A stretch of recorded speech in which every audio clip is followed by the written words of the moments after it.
A biblical perspective on life, culture and current events. This is 2020 on Vision. Always good to welcome back Greg Bondar, who's been travelling various destinations around the world in his role, working with fabulous organisation Every Home for Christ. Loves to talk politics as the national spokesperson for Christian Voice Australia. Hey Greg, welcome back. Oh, delighted to be back with you, Neil. Absolutely delighted.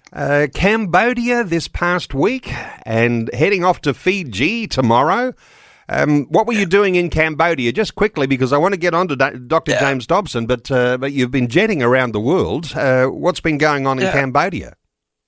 Yeah, Cambodia were there for a big mission, strategic planning to see how best we can spread the gospel in the Asia-Pacific region, Neil. So it was very intensive and very fruitful. So looking forward to the outcome of those deliberations. Yeah. And we've got you, these days, it seems like a rarity that you're actually home. Tomorrow you're heading off to Fiji. And what's this launching audio Bibles? What's happening there? Oh, look, Neil, I'm so delighted. I'm going to Fiji. We're going to launch it. 500 audio Bibles that we've produced with a Christian message, and we're going out to the to the jungles of Fiji, for want of a better phrase, where we can give it to villages.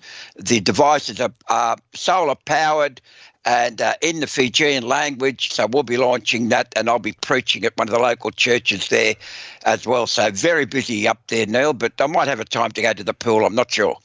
Okay, I love your energy, love your passion for the gospel. Hey, come back to down to earth for a few moments. Just remind yourself where you are. You're on Australian soil right now. Got you at home in Sydney.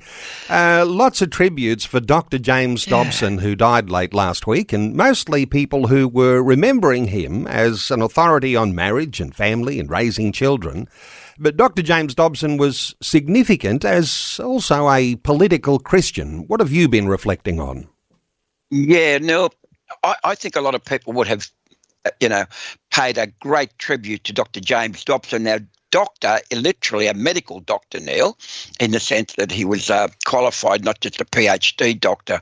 Now, look, I had a look at James Dobson. I grew up with him. I don't know about you, Neil, but my wife and I did. We tried to model our children on some of his teachings, focus on the family. I don't know how my kids turned out, but I think they're okay. So I'm hoping that they will continue to be, real good witnesses. But Neil, the important thing is, and I've been saying this, for many, many years, that we need more Christians to be involved in politics. And Dr. James Dobson was actually a political Christian as opposed to a Christian in politics, which is more reflective of people like MPs or whatever. So isn't that interesting that he's a man of faith, but a political Christian, Neil? Interesting that you draw attention to the fact that he was not a politician. He wasn't there in the legislative chamber making a vote to change the law. He was an active political Christian, and it's those people who were casting their vote that he had a huge influence on. So, in fact, advisor to something like 5 US presidents. In there, as you say, not just saying something political for the sake of saying something political, but with a biblical foundation to the things he was saying. Yeah. Yeah, Neil, I mean, this is important. As you mentioned, advisor to 5 US presidents. Now, that's going to be a major feat in itself, but he was a political activist, not an activist that walks across the bridges, Neil. We've got plenty of those around, but, he was a political activist in the point of expressing his faith to politicians like US presidents. And in point of fact, and I remember this, on February 20 in 2020, James Dobson offered a prayer for Donald Trump at a campaign in Colorado Springs. Now, Neil, I'm sorry to say, but I'm off to Colorado Springs in September, and I'm looking forward to a bit of a sojourn. But, Neil, here is a man, a Christian, that's not afraid to express his political opinion, and in point of fact, engaging in the political arena. And that's what we ought to be doing as Christians now. And, it's interesting you say he is a doctor and, he could have been quite comfortably, doing things in practice, lived a comfortable life, been a quiet member of his local church. But he decided to have a public voice, and he got a lot of criticism. There was a lot of people who were against James Dobson because he strongly opposed things like same-sex marriage. Of course, if you're going to stand in that space, there's going to be people who are critics.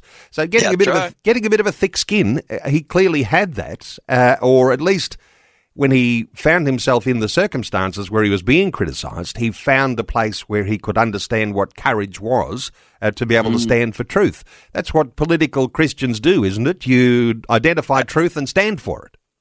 Absolutely, Neil. Look, I can tell you the number of times I've been criticised, but what does the Bible say, Neil? To paraphrase, be prepared to be persecuted for my name's sake, Neil. And I think we as Christians have to be prepared for that. And 1 Peter 3:15, be prepared to give an answer for the hope that you have. Neil, I'm so delightful to have known Dr. James Dobson from the perspective of being a political Christian, and I'm just delighted to have been part of his sort of philosophy in politics. So very much an inspiration for me, Neil. Okay, hey, let's touch on another issue you're thinking about, and in some sense here, this is a little bit connected. You're saying that faith leaders and academics, so in our tertiary institutions, our universities, they fear that theology is disappearing from universities. Give us your thoughts here as to what you think's happening. Now, Neil, I did some research because I'm concerned that this trend will happen here in Australia. Now, in the UK, there are some number of Christian leaders, academics, and even politicians that are saying that unless we get more religious teachers, unless we get more theological subjects into universities, which are currently in decline in terms of people taking up theological studies, we're going to find a situation where theology will disappear from the academic register. And Neil, what are we going to end up with? What are they doing now? They're doing history, music, sociology, but nothing to do with theology. It's a real decline, Neil, and I think this is going to be a trend that we've got to try and address in the coming future.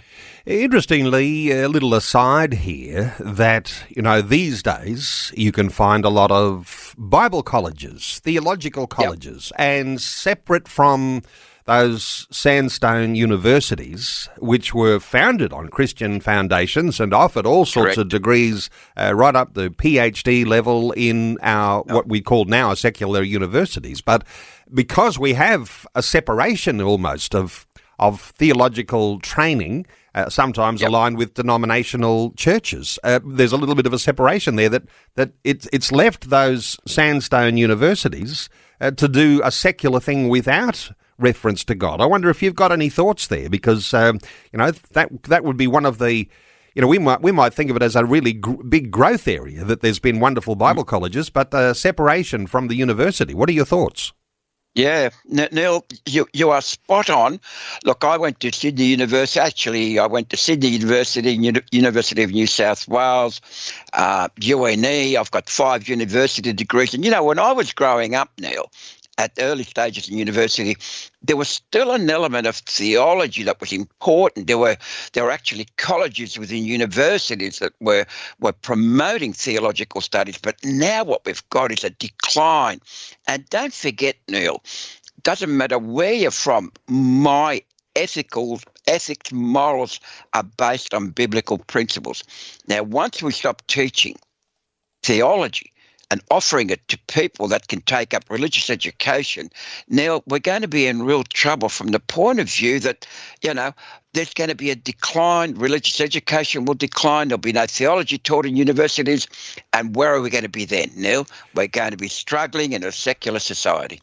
And I guess it's not just be nice to one another, forgive if you've been hurt by someone. Yeah. This is going into the, when you're talking about university level, tertiary level understanding, how you frame Christian ethics. how it actually shapes a society. So I imagine that, these intellectual, ethical pursuits that you might find at university level, it's affecting the way the culture is developing. Absolutely, Neil. You and I both know that global cultures are reflective, and therefore what we've got to be doing is how are we going to teach our children to be able to reflect on the global cultures that are promoting unbiblical values, ethics, morals. And I think this is a real issue for society, Neil, that we don't have enough theological students. We don't have enough religious education teachers.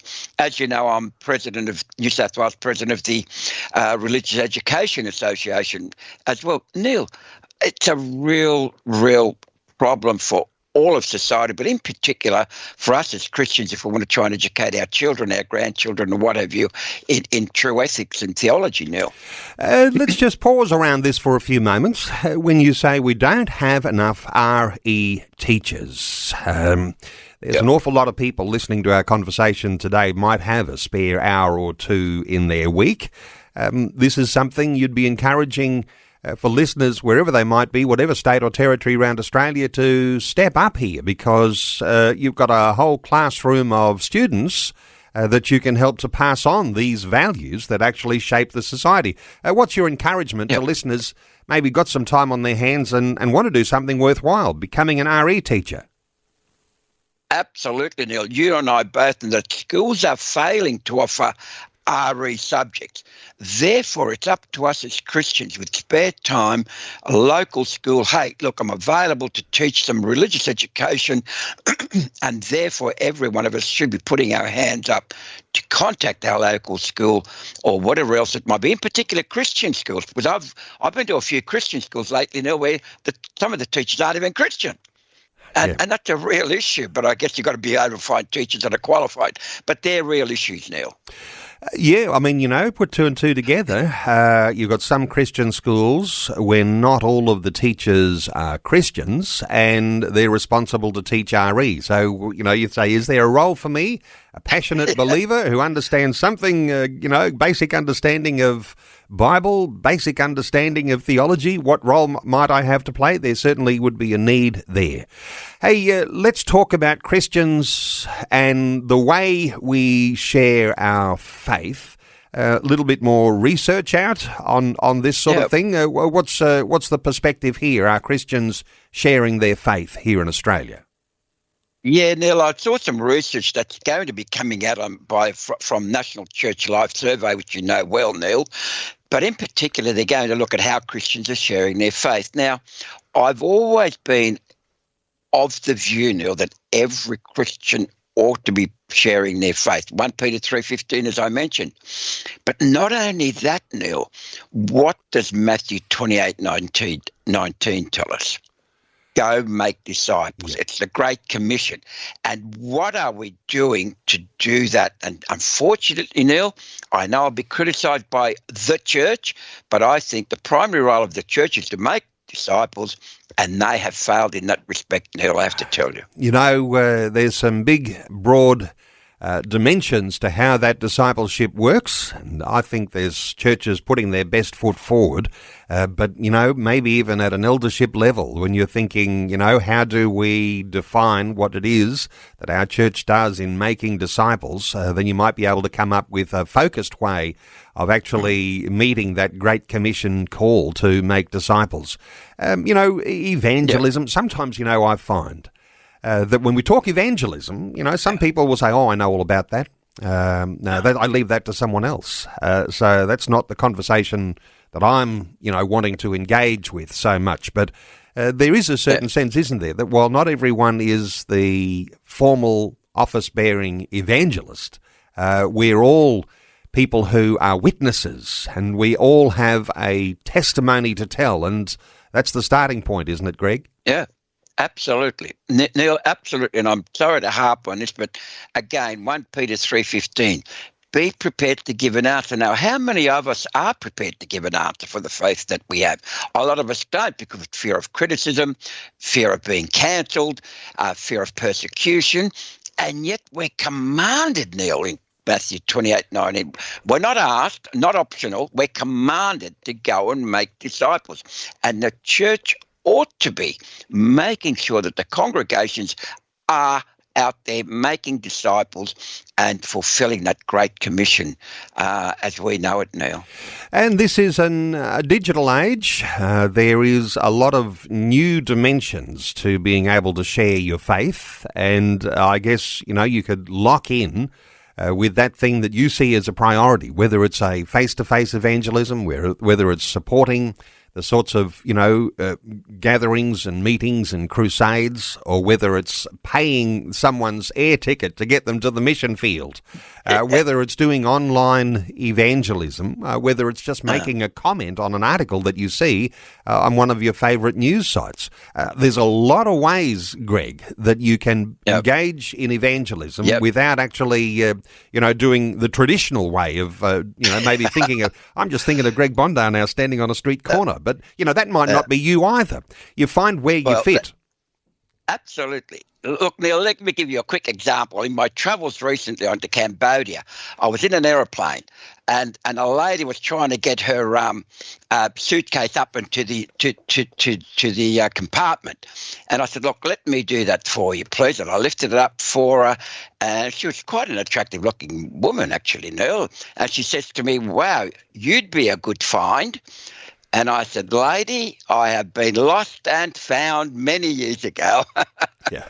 And she said, oh, well, you must be a Christian. I said, well, indeed I am. So there's an opportunity, Neil, to be prepared to give an answer. So, yes, all opportunities are available for us, Neil, to express our faith.